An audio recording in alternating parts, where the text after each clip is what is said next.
boa noite para você. A entrevista coletiva de hoje discute a situação das contas do nosso estado e uma aparente contradição entre os últimos movimentos do governo Zema sobre este assunto. Recentemente, foi anunciada uma ordem de contingenciamento de despesas públicas de 0,8% do orçamento, pouco mais de R$1 bilhão.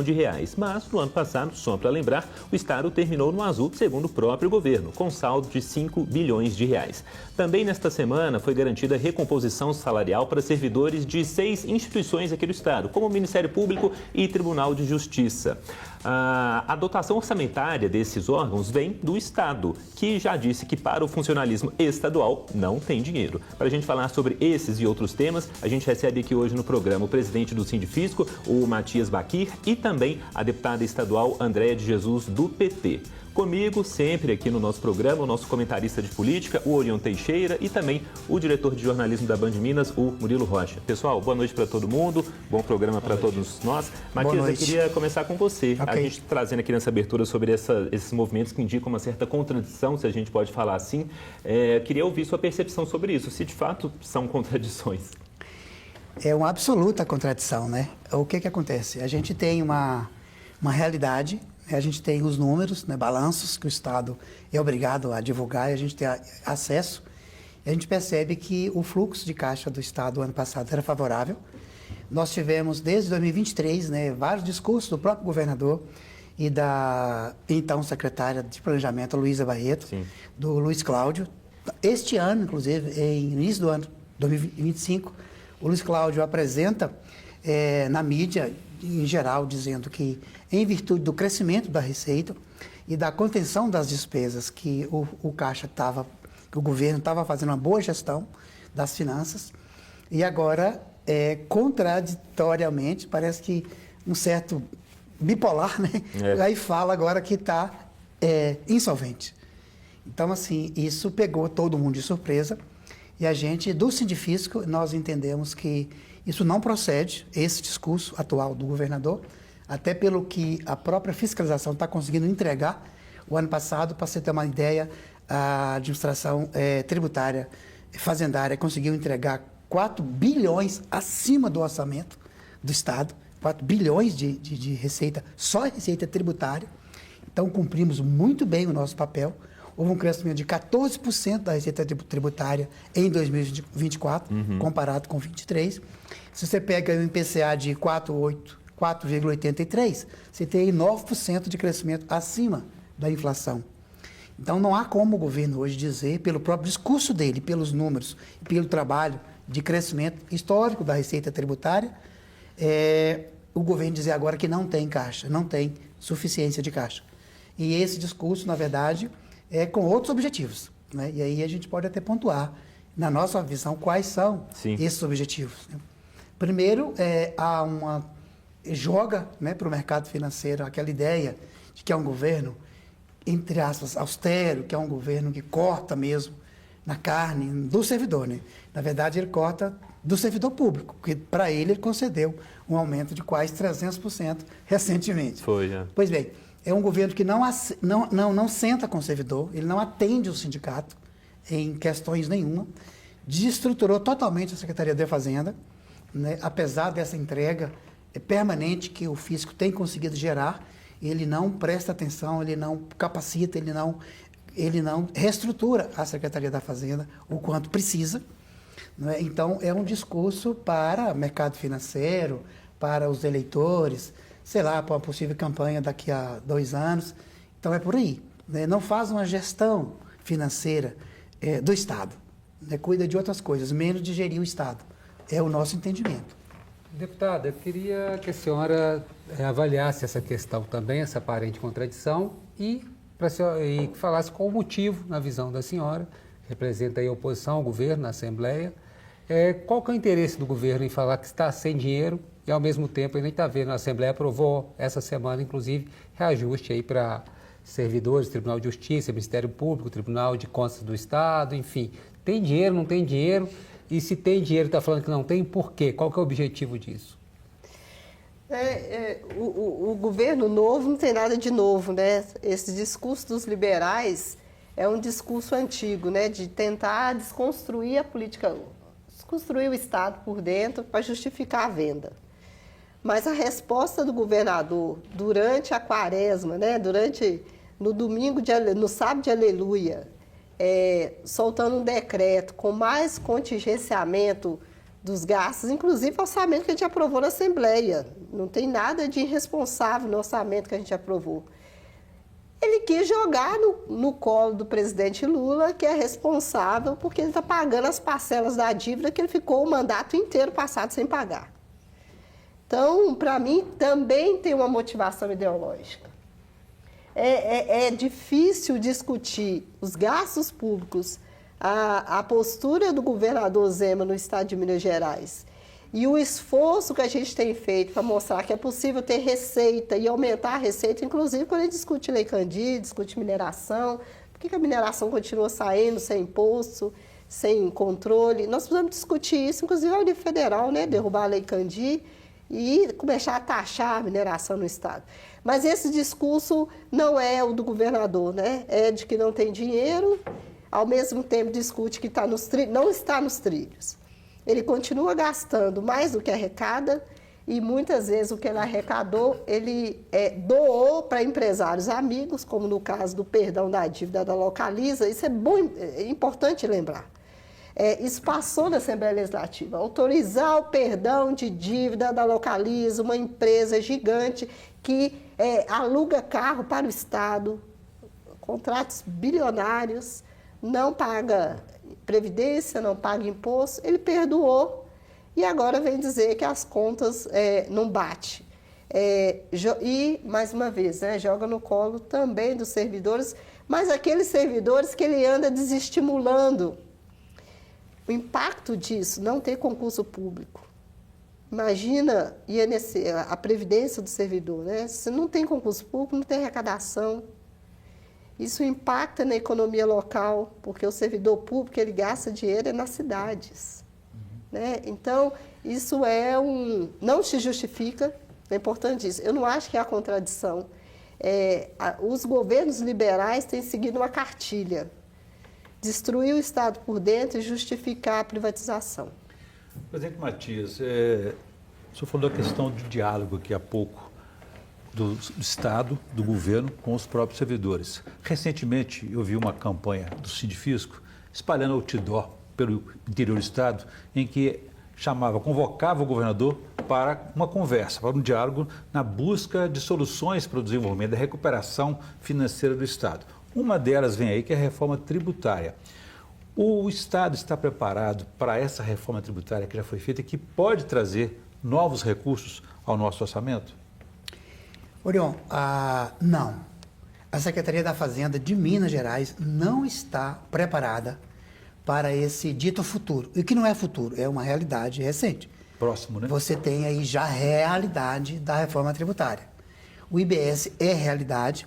Agora só falta passar no Senado o PLC 108, que vai estruturar ali o comitê gestor, e Minas não está preparado. Vários estados já estão preparados para essa nova realidade, porque o que acontece? Com o imposto de bens e consumo, cada estado vai participar de um repasse, que vai vir através desse comitê gestor, segundo a sua arrecadação num período de tempo. Então, o que se arrecadou de 2019 até 2026 vai ser somado e encontrar um coeficiente. E cada estado vai buscar lá no comitê a partir desse coeficiente. Como funciona o VAF para os municípios hoje. Então, alguns estados aumentaram alíquotas e outros estados optaram por reestruturar o fisco. Reestruturando o fisco, o estado está se capacitando para melhorar, inclusive, a qualidade da sua arrecadação e ter um percentual maior. E o máximo do potencial da receita. Minas não fez absolutamente nada, porque exatamente o governo Zema não cuida dessas questões, ele não administra bem as finanças do Estado. O secretário da Fazenda não ocupa dessas atividades de reestruturação. E hoje a gente está vendo vários estados com leis orgânicas já publicadas, com o fisco preparado, nós não.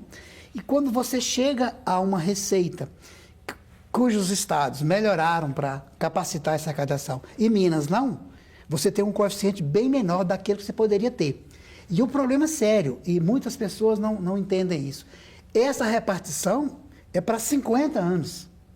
Então, Minas, ao não cuidar da Secretaria da Fazenda, que é uma instituição antiga, seríssima, fomos eleitos já 2 vezes pelo BID como a melhor administração tributária do país, 2 vezes eleitos, um fisco ético muito sério, e a gente entrega muito em termos de arrecadação tributária, tanto que a receita corrente líquida, ela passou de 82 para 150, foi um crescimento de 80% nesse governo, de 18 até hoje. Receita corrente líquida cresceu 82% nesse período do governo Zema. Quais são os números? Saiu de quantos bilhões? E tá Saiu de 82 e foi para 150. O ano passado foi 150 de receita corrente líquida. Então, o que acontece? Mas esse governo não dá a atenção necessária que deveria dar ao fisco. Porque se você tem um fisco desestruturado, como a deputada Andréa falou, você não tem uma receita tributária sadia, que poderíamos ter. Aí já vem outros ingredientes, que é incentivo fiscal, que é dispensa de imposto. Agora, tem uma lei recente que o governo prometeu comprar crédito acumulado de ICMS de um setor só, ou seja, aquilo que deveria ter sido para todos os contribuintes do Estado, isso é mais uma ofensa à Constituição, ele está prometendo comprar crédito acumulado de ICMS só de um setor. Mas, fora isso, então, assim, não há uma gerência eficiente na Secretaria de Fazenda, porque o governo, além de não ouvir o sindicato, né, o sindifisco, e nenhum servidor ele escuta, nenhuma categoria é ouvida pelo governador, então ele não dá valor ao servidor público. Essa é a realidade. Agora, da Secretaria da Fazenda, há que se cuidar. E eu falo, assim, uma coisa complicadíssima. E desde o início, Orion, na minha avaliação. Porque o governador Zema, no início da gestão dele, 2019, ele foi lá no Rio, pegou uma equipe de profissionais que tinha levado o Estado do Rio àquela condição financeira horrível, e escolheu a dedo e trouxe para Minas. Então, deputado, é muito sério um governo que pega no Estado, num país grande como esse, pegar a equipe que levou o Rio àquela condição e trazer para cá, e mantém essa equipe até hoje aqui. Com a receita que não funcionou até agora. E não funcionou. E aí fez o acordo da Lei Candir, dispensou 200 bilhões por 8.700, parcelado em 30 anos.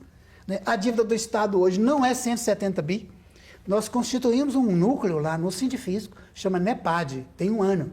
São 8 auditores, mais 2 economistas, nós estamos trabalhando isso. Já pedimos todos os contratos aditivos à Secretaria da Fazenda, à Assembleia Legislativa e ao Tribunal de Contas. O único órgão que nos franqueou informação foi o Tribunal de Contas. E estamos trabalhando dentro disso. Minas não deve 170 bi. Só que essa dívida ela nunca foi discutida de forma estruturante. Sempre há uma discussão ridícula, circunstancial. E quais seriam esses valores, então? Porque só para contextualizar para o nosso telespectador, o governo traz que a dívida do Estado com a União está nisso que você está falando, que são 170 bilhões de reais. Mas qual que seria essa cifra, então?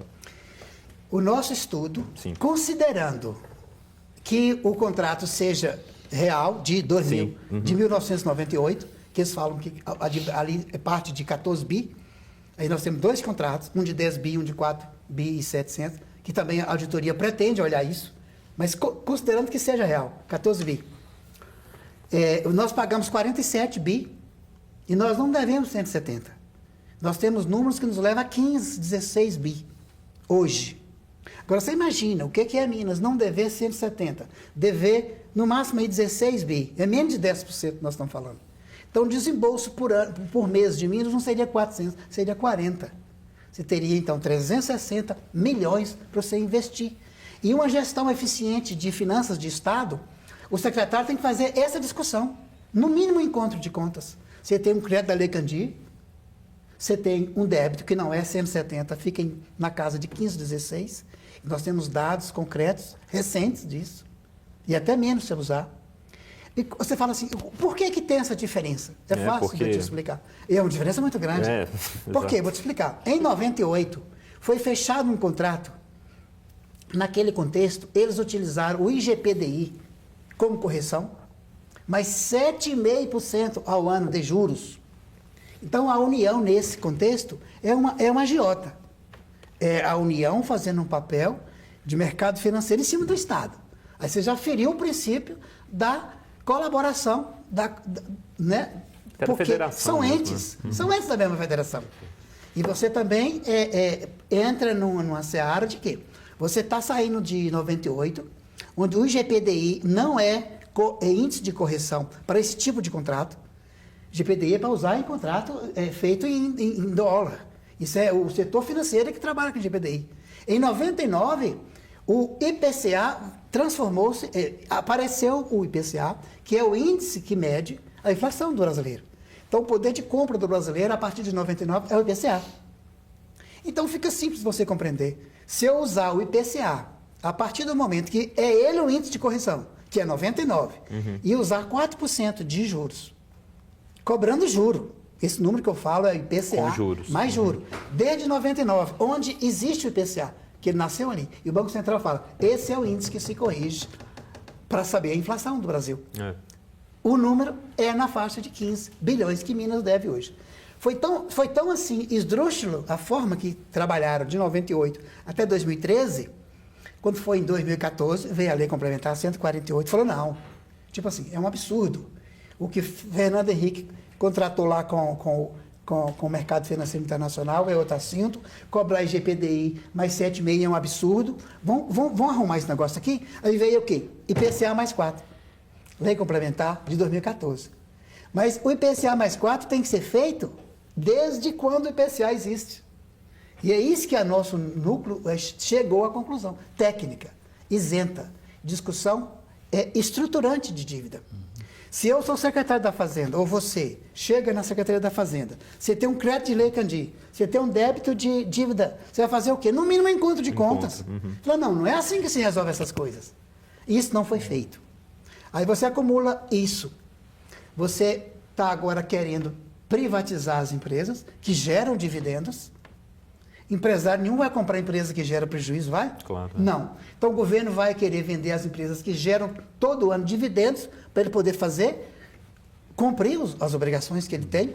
Então você fecha um acordo dispensando Lei Candir, você não corrige, não faz uma auditoria na sua dívida, como devedor é sua obrigação de Estado fazer a auditoria da sua dívida. E o Sindifis falou, eu faço essa auditoria para vocês de graça. E eles desdenham. Então assim, aí é outros interesses. Você então vai tentar privatizar as empresas que te geram dividendos, que te geram lucro. Então você ficou com o quê? A única coisa que te restou é a receita tributária. E aí ele pega, não estrutura a Secretaria da Fazenda para ter esse mínimo que ele tem que ter. Então, assim, o governo não gerencia o Estado na parte de finanças. E agora quer jogar a culpa nos outros, terceirizando a responsabilidade daquilo que ele não gerencia. São 7 anos que esse governo está aí. Agora, deputado, ainda nessa questão da votação que teve essa semana na Assembleia, chamou a atenção que os servidores do Executivo, especificamente da Educação, foram prejudicados, né? Foi uma maldade, parece que ocorreu ali, que aprovou-se reajuste para servidor do Judiciário, Ministério Público, da própria Assembleia, mas servidores do Tribunal de Contas, mas servidores da Educação, que tinha um projeto de 5%, 5, alguma coisa por cento, o projeto voltou para a comissão, não foi para plenário. Por que isso, deputado? Decisão da base, né? E a base trabalha sob orientação do governador. Continuar penalizando os servidores do Estado, né? Manter uma boa relação com os outros poderes, isso também inclusive é uma orientação, inclusive, de todas as casas, né? Manter uma boa relação com o Ministério Público, aí aprova as contas do Ministério Público, da Defensoria, dos tribunais. Mas os servidores, inclusive, que estavam há dias negociando com o governo, negociando com a Assembleia, várias audiências, seguem penalizados e uma ordem do governador. Isso é importante, assim, parece que não há interferência, mas tem interferência direta nas decisões da base a partir do governador. E quando eles não querem votar alguma coisa, esvaziam o plenário, sai.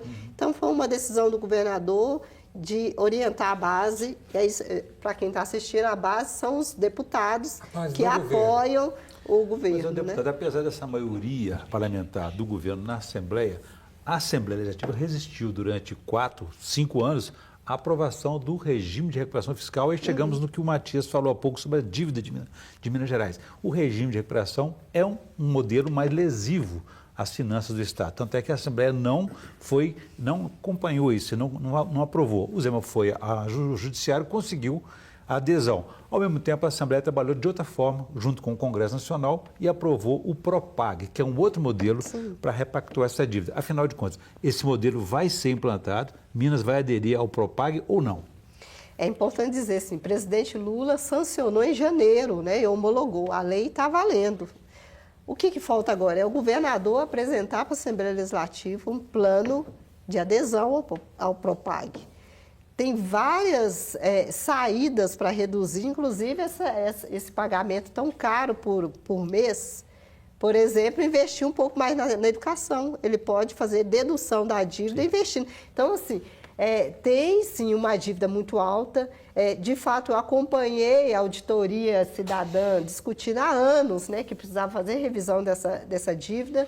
Mas a proposta que a gente construiu, né, o senador, presidente Lula, Haddad, e muito provocado pela oposição da casa, que isso é importante, fomos nós da oposição que bancamos isso, fomos a Brasília várias vezes, sentamos com o ministro Haddad para poder dizer, olha, precisa rever isso, o juro está muito alto, essa dívida precisa ser revista, que a gente chegou nessa proposta, que é esse programa de reajuste fiscal agora, o Propag, que está vigente, não só para Minas Gerais, isso é importante, Minas Gerais fez esse movimento, mas atendeu outros estados, e que falta agora é o governador apresentar um programa para casa, assim, para melhorar.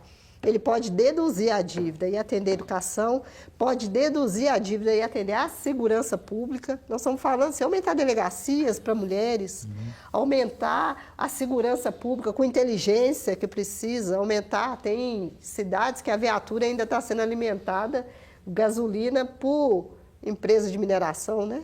Porque que é o agronegócio. Então, nós precisamos de um Estado forte, inclusive para impedir corrupção. Mas também pode colocar as empresas públicas, federalizá-las, que isso também é uma proteção, mantê-las sendo empresa pública. E por que nós defendemos isso, Orion? Eu acho que é importante. Quando fala assim, não privatizar a CEMIG, não privatizar a Copasa, são empresas fundamentais para o cotidiano das pessoas. Nós estamos falando de acesso à água, bens fundamentais para o desenvolvimento econômico. A agricultura familiar que alimenta todo mundo, porque não é o agronegócio, ela precisa de água para plantar, né? Você chega lá no Ceasa, vê tudo lá, aquilo lá é fruto de água, energia elétrica. Então, a gente precisa manter essas empresas públicas para a gente garantir a nossa economia, garantir a nossa soberania, que nós estamos falando disso. E essas empresas poderiam ser dadas para a redução dessa despesa, para esse pagamento dessa dívida. Nem isso o governador não quer discutir. Ele fica vendendo hidrelétrica no escuro, vai lá, desliga a hidrelétrica e fala que ela não estava funcionando e vende. Então, assim, há um movimento de deteriorizar o Estado por dentro. Aí vem os pedágios, deixa a rua cheia de buraco e põe um pedágio, justificando essa entrega de patrimônio público. Isso é muito grave para a iniciativa privada. Eu queria continuar falando sobre Propag, mas vamos fazer nosso intervalo. Na volta a gente continua aqui este tema mais voltado para o Propag.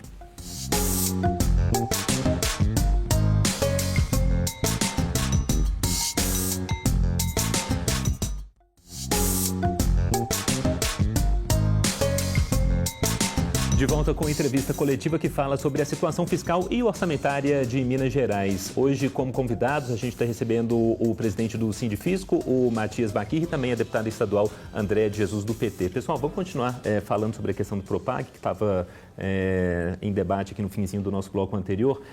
A gente, quando conversa com deputados, inclusive da oposição, recentemente até veio aqui o professor Cleiton, na entrevista coletiva, a gente discutindo assuntos relacionados ao Propag, situação do Caixa aqui do Estado.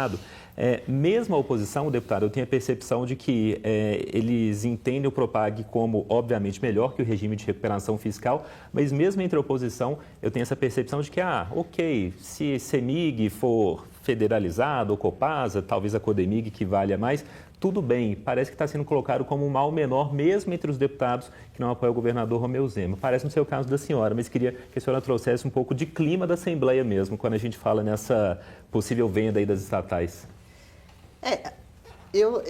A defesa nossa é manter a CEMIG e a Copasa como empresa pública do Estado, né? Eu estou dizendo que o Propag tem essas possibilidades, né? A CODEM. Mas nós estamos enfrentando um governador que tenta privatizar essas empresas. Então, a defesa das empresas mostra para a gente esse horizonte da federalização.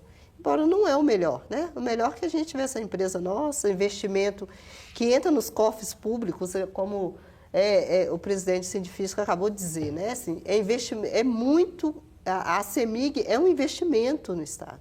É muito dinheiro todo mês que entra e poderia estar sendo investido para aprimoramento de uma empresa que pode, inclusive, sustentar o Estado, né? Então, nós estamos falando... Porque sustenta o Estado, igual eu falei, tem uma cadeia produtiva aí, né? Sim. Gera emprego, gera renda. Fora os funcionários diretos da CEMIG, nós estamos falando de uma empresa que poderia crescer no Estado de Minas Gerais e garantir que a gente tivesse uma maior produção, inclusive para atender os nossos estados vizinhos e outros países, né? A deputada fala, é interessante, não sei se você se lembra, no governo do Itamar Franco, em 99, a CEMIG o governo anterior tinha vendido a CEMIG. O Itamar Franco entrou na justiça, recuperou a participação do Estado na CEMIG e garantiu o funcionamento da CEMIG. E isso é uma visão de Estado, isso é um gestor que tem visão de Estado. O que é que a gente vê? Não há que se comparar realmente o regime de recuperação fiscal proposto, né, na Lei 149 complementar e que a União propôs, né, a vários estados, com o Propag. Evidentemente que o Propag, como a deputada Andréa falou, ele vem como uma lei nacional para todos os estados que deve à União, isso é importantíssimo, e nós temos que ressaltar o trabalho do presidente da Assembleia, do Tadeu, e do Rodrigo Pacheco, com certeza. Eles trouxeram outra visão de como se resolve as coisas do Estado. Menos draconiano, né? Que o regime. Muito menos. Não tem o que comparar uma coisa com a outra. E eu parabenizo de novo os deputados que ficaram de 19 até agora segurando o regime de recuperação fiscal. Os deputados e vários sindicatos, diuturnamente brigando e segurando. E não conseguiu fazer, o Zema não conseguiu fazer por aqui. Ele bypassou a Assembleia e foi fechar um acordo lá com a União. E o STF ainda consagrou, e ele editou um decreto totalmente inconstitucional e ilegal, não é? Fixando o teto de gasto. Tudo é legal. Nós entramos na justiça, está no tribunal lá para discutir. Bom, agora o Propag não. O Propag foi uma solução que alguém chega, que na verdade a gente acredita, o Rodrigo Pacheco e o Tadeu, assim, como presidente, que simboliza todos os deputados. E trouxe uma nova perspectiva. Porque, primeiro, em vez de você terceirizar, você federaliza as empresas, menos mal, evidentemente, que continuam na mão do Estado. São empresas públicas. Você tem que ter seriedade nisso. Você tem a situação de reduzir juros, tanto pela federalização, quanto pelo investimento na segurança, na educação. Você pode, inclusive, no máximo que você pode exercer um esforço, zerar o juro. Aí esse número que eu trouxe agora, ele diminui, porque ficaria só o IPCA. Nem juros de 400 teria. Então, o Propag, ele é muito melhor, ele aplica a todos os estados e ele aplica em qualquer valor de dívida. O que o Sinifisco traz, o que o NEPAD traz, é que você usa o Propag, evidentemente, com o estoque discutido. Porque o auditor fiscal questiona o valor, é o estoque da dívida. O estoque da dívida não é esse que o pessoal fala. Evidentemente que quem é credor vai falar, não, o estoque é esse. Mas claro, o credor sempre vai falar que é 170, se puder falar que é 200, vai falar. Agora, eu sou o devedor, eu é que devo. Eu tenho que falar, não, está errado, meu querido. Que eu te devia 14, eu te paguei 48. Como é que eu devo hoje 170? E esse índice que você usou é errado. Você não pode usar... Gente...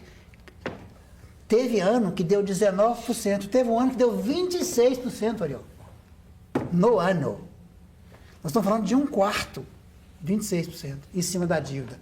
É claro que uma dívida de 14 vai para 170, mesmo você pagando 48. Nunca acaba, né? Nunca acaba. E isso é usado para outros motivos, menos de resolução.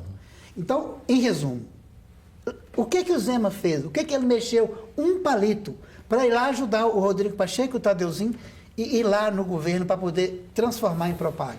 Nada. Ele não queria. E nesse sentido, acho que o clima da Assembleia é também esse, né? O Zema é contra o Propag, ele não quer apresentar nenhum plano, ele queria o regime de recuperação fiscal. Os deputados da Casa sabem o papel fundamental do presidente da Casa, né? Para nascer o programa, né?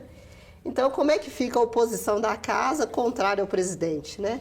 Então, eu estou falando assim, é a base do governo contrária ao presidente da Casa. E também vai adiando a cobrança do governador em apresentar um projeto para a Casa. Agora, Matias, queria fazer uma pergunta. Você, numa resposta anterior, falou de desmantelamento da Secretaria de Fazenda, de uma desestruturação da Secretaria de Fazenda, uma acusação que eu acho até grave. Queria que o senhor explicasse para o nosso telespectador que está nos acompanhando o que seria esse desmantelamento, o que seria essa desestruturação da Secretaria de Fazenda. Eu te explico.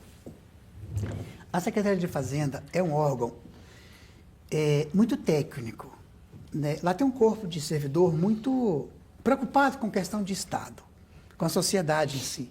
Tudo aquilo que a gente produz é para benefício da sociedade.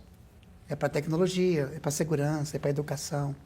Então, não cabe a nós, o sindifisco pensa assim hoje, não cabe a nós só arrecadar, não cabe a nós só ir no contribuinte e evitar que ele sonegue, evitar que ele faça crime de ordem tributária, evitar o contrabando desse caminho. Não é só isso, não. O auditor fiscal vai e faz isso, que é o papel dele, que é o lado da receita.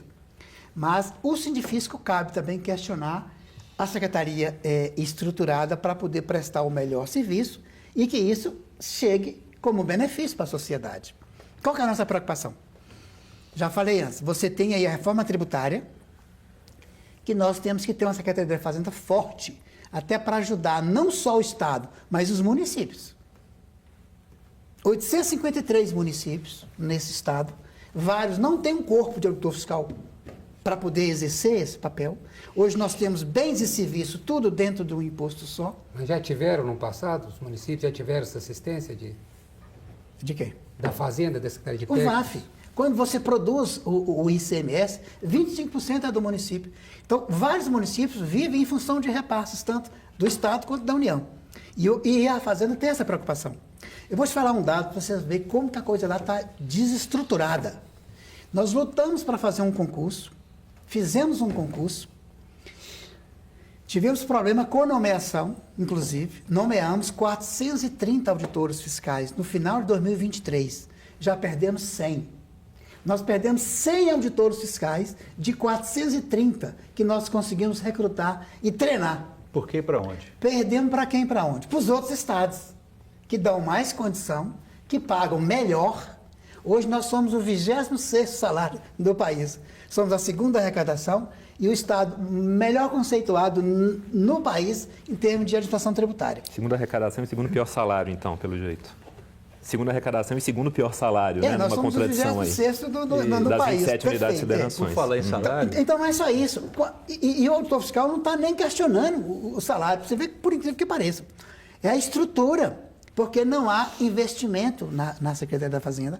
Vários estados já fizeram a sua lei orgânica para poder dar àquele corpo de auditor a capacidade que a Constituição quis lá em 88, dizendo que o auditor fiscal é a carreira típica e essencial ao funcionamento do Estado. E o é. Que nós temos precedência. Aquele princípio do artigo 167 da Constituição Federal, que fala da educação e da saúde, o auditor fiscal também está lá, como categoria que tem precedência sobre os demais. Então, não há na Fazenda você perder 100 auditores fiscais dentro de um ano de 430 para outros estados, porque estão em melhores condições, isso é preocupante. Outra coisa que eu te falo, olha que ridículo, e eu chamo de ridículo com toda a minha liberdade de cabeça branca que eu tenho hoje. Nós éramos 2.100 auditores fiscais. É pouco. 850 municípios. E a sonegação campeia, alarga. Ninguém quer aumentar ali, ninguém quer aumentar a carga, não. Quer coibir a sonegação. Para você ter a concorrência leal. Nós combatemos a concorrência desleal. Para que o empresário bom continue no mercado e cresça as suas empresas. Você tem de combater o sonegador. Nós éramos um quadro de 2.100. Aí nós pleiteávamos concurso, por quê? Porque a lei falava que se aumentasse de 15% de vaga, tinha que ter concurso. Sabe o que o governador fez? O governo anterior, não foi isso não. Reduziu o quadro. Então, ao invés de fazer concurso para completar o quadro 2100, ele reduziu o quadro. Governo anterior, você fala o governo Pimentel, então? Foi no governo Pimentel. Reduziu para 1.600 auditores fiscais. Hoje nós temos um quadro de 1.300 auditores na ativa. Quais 300 são cargos comissionados? Você tem 500 auditores fiscais que hoje pode sair a hora que quiser, porque já tem tempo de trabalho, porque está uma categoria velha. Olha o meu estado, velho. Na verdade, assim, para produção, é uma categoria que está... Pode aposentar. 525 pode aposentar. Então, se você fizer todos os cálculos, agora você perdeu, nós perdemos 100 agora para outros estados, nas minhas contas, você tem hoje 380 fiscais no máximo, que está ali no campo e que tem uma experiência maior. Os outros estão chegando agora. Então, isso é desestrutura. Quando você tem uma secretaria da Fazenda que não tem uma escola fazendária, não gastou um tostão, Orion, para poder capacitar, formar, dentro da própria reforma tributária, não temos. Então, assim, e o governo não recebe a gente, não atende a gente, e vai ter corte agora.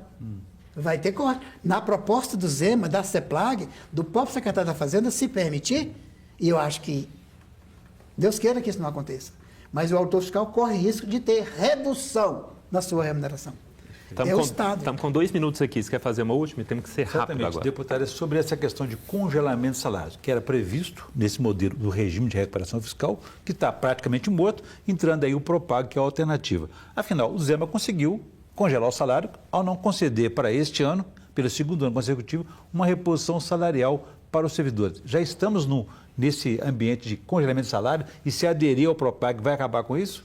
Nós estamos lutando contra isso. Fizemos várias emendas do projeto que está na Assembleia e nós vamos entrar em negociação, porque não vai avançar nada na Assembleia enquanto a gente não der uma reposição justa para os servidores. Agora, ouvindo o senhor falando que a Fazenda não tem servidor, o governador abriu mão de vários servidores da educação quando ele municipalizou as escolas. Eles não só entregou as escolas, mas também repassou servidores para os municípios. Então, não há concurso público para nenhuma área. Então, nós estamos falando no sistema prisional, não tem mais nenhum médico, tem um médico para quase 52 presídios. Nós estamos falando de o sucateamento por dentro, uma perseguição aos servidores e um desestímulo ao concurso público.